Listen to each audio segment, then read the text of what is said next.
প্রিয় শিক্ষার্থীরা, এই ভিডিওটিতে নবম ও দশম শ্রেণীর অনুশীলনী 8.4 এর সম্পাদ্য 9 করানো হবে।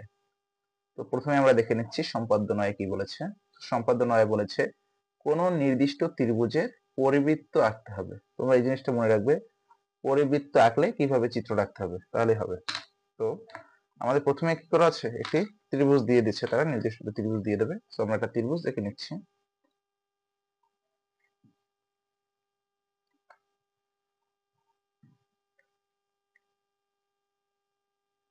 একটা ত্রিভুজ এঁকে নিলাম। তো ত্রিভুজের নাম দিচ্ছি আমরা এ বি সি। আমাদের প্রথমে কি করতে হবে, পরিবৃত্ত আঁকার জন্য এই যে এ বি এবং এ সি রেখার লম্ব সমদ্বিখণ্ডক আঁকতে হবে। সো প্রথমে আমরা এ বি রেখার লম্ব সমদ্বিখণ্ডক এঁকে নিচ্ছি। লম্ব সমদ্বিখণ্ডক আঁকার জন্য আনুমানিক অর্ধেকের বেশি ব্যাসার্ধ নিয়ে এ বি রেখার উভয় পাশে এ বিন্দু থেকে একটি বৃত্তচাপ দিব, মানে দুটি বৃত্তচাপ দিচ্ছি, এবং অপর বিন্দু থেকে দুটি বৃত্তচাপ দিচ্ছি, এবং বৃত্তচাপ দুটি আমরা যে বিন্দুতে মিলিত হয়েছে সেই বিন্দুর সাথে যোগ করে দিচ্ছি। অনুরূপ ভাবে এসি রেখারও লম্ব সমদ্বিখণ্ডক আমরা এঁকে নিচ্ছি। আনুমানিক অর্ধেকের বেশি ব্যাসার্ধ নিয়ে উভয় পাশে দুটি বৃত্তচাপ দিয়ে দেব, ভিতরে একটা বাইরে একটা। ওকে,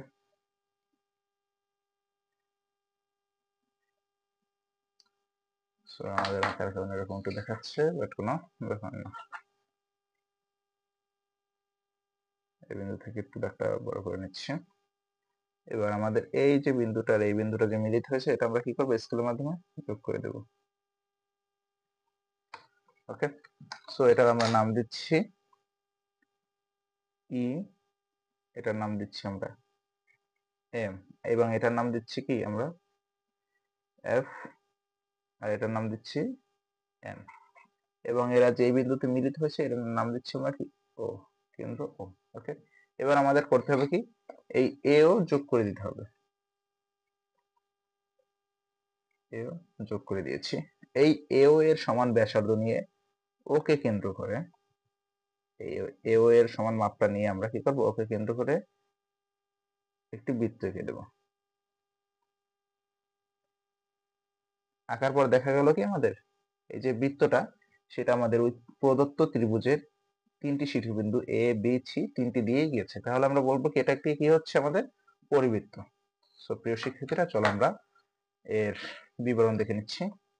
সো বিবরণের প্রথমে আমরা এই বিশেষ নির্বাচনটা লিখে নেব। বিশেষ নির্বাচনে আমরা বলছি, মনে করি এ বি সি একটি ত্রিভুজ, এর পরিবৃত্ত আঁকতে হবে। এটা আমাদের উদ্দীপকের সাথে সামঞ্জস্য রেখে লেখা হচ্ছে। ওকে, অর্থাৎ এমন একটি বৃত্ত আঁকতে হবে যা ত্রিভুজের তিনটি শীর্ষবিন্দু, এই যে আমরা বললাম যে ত্রিভুজ, এই ত্রিভুজটা আঁকলাম, ত্রিভুজের তিন শীর্ষবিন্দুর নাম কি কি, এ বি এবং কি সি, বিন্দু দিয়ে কি হবে, যাবে।